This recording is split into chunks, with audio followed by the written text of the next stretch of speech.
চাচা গাছ লাগানোর কোনো নিয়ম আছে নাকি? না, নিয়ম মানে ওই যে সুন্দর করে এনে চাঁচা মোচা করা লাগে। শুধু এই চাঁচা লাগে সুন্দর করে, হ্যাঁ। এছাড়া কোনো নিয়ম কানুন নাই? না, এমনি নিয়ম যেমন হচ্ছে আপনার কয়দিন গ্যাপ দেওয়া লাগে? ওই আবার উপরে কম বেশি, মানে এখন 6 দিন লাগানো যাবে, 6 দিন লাগাবেন। 6 দিন লাগাবেন, আবার হচ্ছে 6 দিন গ্যাপ দিবেন। 3 দিন যাব। ও আচ্ছা, 6 দিন লাগাবেন আর হচ্ছে 3 দিন গ্যাপ দিবেন। হ্যাঁ।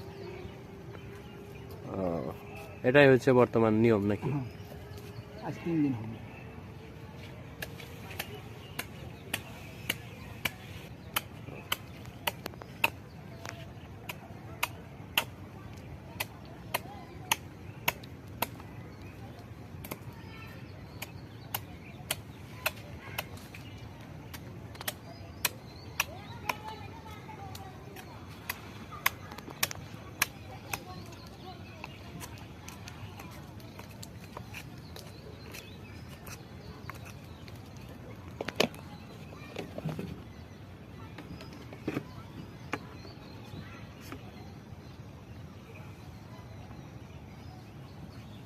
বাস হয়ে গেল। হ্যাঁ।